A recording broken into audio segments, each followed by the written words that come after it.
and because of leading position in industrial revolution and international finance and trade, England was very powerful and wealthy nation, and their government was obviously also very wealthy, اور ان کے اس wealthy nature کی وجہ سے وہ dominant رہے. اس کے بعد یہ ہے کہ برطانیہ کی جو نیوی تھی وہ بہت پاورفل تھی، اور اپنے پاورفل نیوی کو یوز کرتے ہوئے انہوں نے اوورسیز بہت سارے ٹیریٹریز کو اپنے انڈر میں رکھا تھا، اور ان اوورسیز ٹیریٹریز کی وجہ سے بھی بہت زیادہ پاورفل رہے. اور جو پوسٹ نپولینک سچویشن تھی یورپ میں، نپولین کے بعد کے سچویشن میں یورپ میں کوئی دوسری ایسی طاقت نہیں تھی جو برطانیہ کو چیلنج کر سکے. تو ایک یہ بہت بڑی ریزن، شاید یہ سب سے بڑی ریزن یہی تھی کہ برطانیہ کے یورپ کے اندر برطانیہ کے علاوہ اور کوئی اتنی بڑی پاور نہیں تھی، اور کوئی ایسی پاور نہیں تھی جو برطانیہ کو چیلنج کر سکے. اس وجہ سے برطانیہ کی ایک ڈومیننٹ سی پوزیشن یورپ کے اندر برقرار رہی. اب فال اگر ہم دیکھیں تو سب سے پہلے فال کا آغاز ان کے جرمنی کے ابھرنے، جاپان کے اور یو ایس اے کے ابھرنے کی وجہ سے ہو گیا.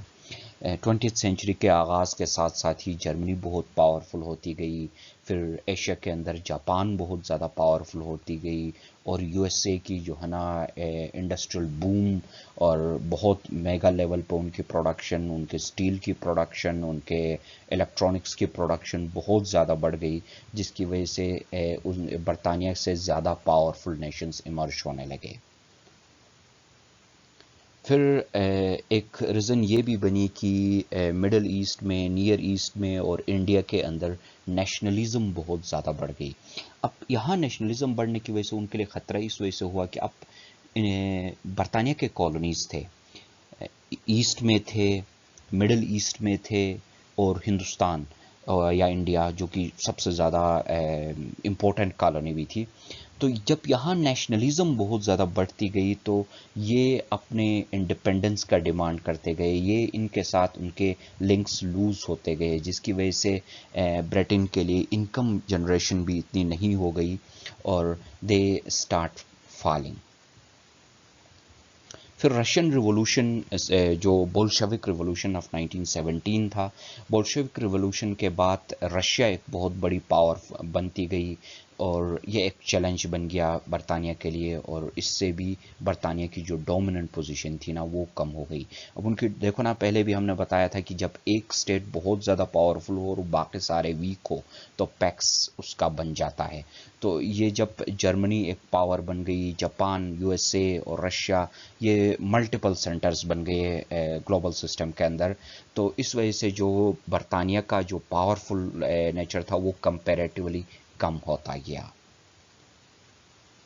اس کے بعد سیکنڈ ورلڈ وار کے بعد international balance of power east میں بہت زیادہ ڈسٹرب ہوا. سیکنڈ ورلڈ وار تک برطانیہ بہت بڑی پاور تھی. سیکنڈ ورلڈ وار کے بعد برطانیہ سے زیادہ پاورفل سٹیٹس بنتے گئے، اور سیکنڈ ورلڈ وار نے اور فرسٹ ورلڈ وار دونوں نے مل کے، اگرچہ سیکنڈ ورلڈ وار نے زیادہ انفلوئنس کیا، برطانیہ کی اکانومی کے اوپر بہت زیادہ برے اثرات ہوئے، جس کی وجہ سے ان کی پاور کم ہو گئی، جبکہ دوسرے پاورز بہت زیادہ گروتھ کرتے گئے، تو بیلنس ان کے اپوزٹ کی طرف شفٹ ہوتا گیا. اب اس کے ریزنز کیا تھے؟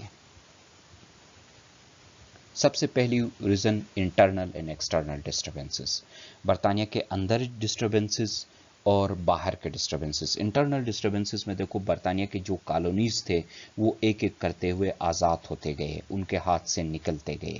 پھر ایکسٹرنلی اگر آپ دیکھو گے تو ایکسٹرنلی جو ڈفرینسز کریٹ ہوئے وہ ڈفرینٹ پاورز کے ایمرج ہونے کی وجہ سے، ان کی پاور شرنک ہوتی گئی، دوسرے پاورز بڑھتے گئے، تو بیلنس آف پاور ان کے اپوزٹ طرف شفٹ ہوتا گیا. پھر نیشنلزم کی جو کالونیز کے اندر نیشنلزم کی وبا یا ٹائٹ جو ہے نا وہ بہت زیادہ بڑھتی گئی. ایک ریزن یہ بھی بن گئی، اسی کو ہم نے اوپر بھی بتایا کہ اس نیشنلزم کی زیادہ کالونیز کے اندر نیشنلزم کے کنسیپٹ کے ابھرنے کی وجہ سے وہ برطانیہ سے خود کو دور کرتے گئے. برٹن اگرچہ پیکس بریٹینیکا کا پیریڈ تو اور ہوتا ہے، لیکن اس کے بعد بھی دنیا میں برطانیہ ایک ڈومیننٹ سی پوزیشن رکھتی ہے.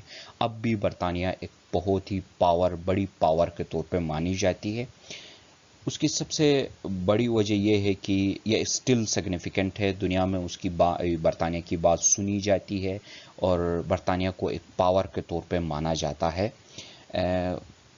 اس کی سب سے بڑی ریزن یہ کہ پوسٹ ورلڈ وار 2 پیریڈ میں ان کے ایکسپورٹس بھی بہت زیادہ بڑھ گئے.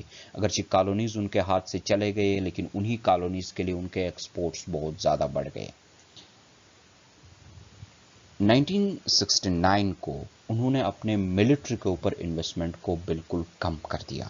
اس سے پہلے وہ جگہ جگہ جہاں پہ ڈفرینٹ جگہوں میں ان کی انوالومنٹ تھی، وہاں پہ ملٹری انویسٹمنٹ ہو رہا تھا. وہ ملٹری انویسٹمنٹ کو کم کیا. برطانیہ نے کے لیڈرز نے کھل کے یہ کہا کہ اب ہمیں مان لینا چاہیے کہ ہم دنیا میں سپر پاور نہیں رہے ہیں، تو ہمیں ملٹری انویسٹمنٹ کو کم ہی کرنا پڑے گا. پھر 1971 میں سوئس کینال سے انہوں نے ٹروپس کو وڈرا کر دیا. سوئس کینال جو کہ ایجپٹ میں ہے، یہاں پہ ان کے ٹروپس موجود تھے. ان ٹروپس کی وجہ سے کچھ کنفلکٹس بھی ہوئے ہیں، that we will discuss on some other time. تو 1971 کو سوئس کینال سے اپنے ٹروپس نکال دیے اور وہاں اپنی انوالومنٹ کو ختم کر دیا. تو برطانیہ اگرچہ ماضی میں ایک سپر پاور کے طور پہ رہی، ابھی ایک سپر پاور تو نہیں ہے، لیکن اب بھی برطانیہ کا انفلوئنس دنیا میں بہت زیادہ ہے. دنیا میں ان کی بات سنی جاتی ہے اور ایک پاور کے طور پہ مانی جاتی ہے. تاہم اب برطانیہ سپر پاور نہیں ہے. جوائن کرنے کا بہت بہت شکریہ. اپنا خیال رکھنا. خدا حافظ.